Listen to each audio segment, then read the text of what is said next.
নমস্কাৰ মই সেবিকা আপোনালোক সকলোকে ইটস মি সেবিকাত স্বাগতম জনাইছো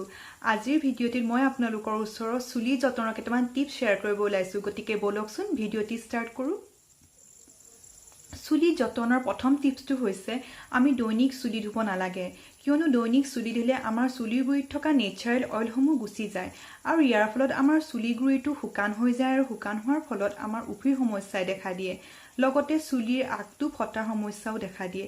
যদিহে তাৰ সলনি আমি সপ্তাহত দুদিনকৈ চুলি ধুও এই সমস্যাসমূহৰ পৰা আমি হাত সাৰি থাকিব পাৰো গতিকে আমি দৈনিক কেতিয়াও চুলি ধুব নালাগে চুলি যতনৰ দ্বিতীয় টিপছটি হৈছে চুলি ৰেগুলাৰ অইল মাসাজ কৰা চুলি ৰেগুলাৰ অইল মাসাজ কৰিলে চুলি গুৰি তেজৰ চলাচল বৃদ্ধি হয় ইয়াৰ ফলত আমাৰ চুলি হৰা সমস্যা নাইকিয়া হয় লগতে চুলিখিনি গ্ৰোথ হয় আৰু লগতে চুলিখিনি হেলদিও হয়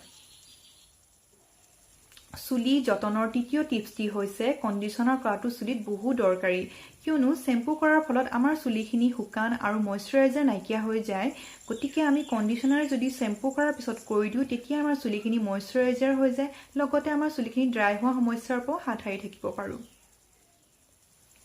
চুলি যতনৰ চতুৰ্থ টিপছটো হৈছে আমি ৰাতি শুৱাৰ সময়ত চুলিখিনি টানকৈ বান্ধি শুব নালাগে আৰু আমি চুলিখিনি মেলি শুবও নালাগে কিয়নো ইয়াৰ ফলত আমাৰ চুলি হৰা সমস্যা বৃদ্ধি পায় ইয়াৰ সলনি আমি চুলিখিনি ঢিলাকৈ বেনুগাঠি শুব লাগে অথবা আমি ঢিলাকৈ ওপৰ খোপা এটা বান্ধি শুব পাৰো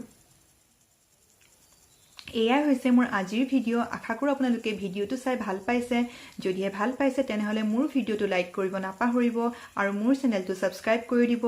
আকৌ লগ পাম মোৰ পৰৱৰ্তী ভিডিঅ'টো তেতিয়ালৈ আহিছো বাই বাই টেক কেয়াৰ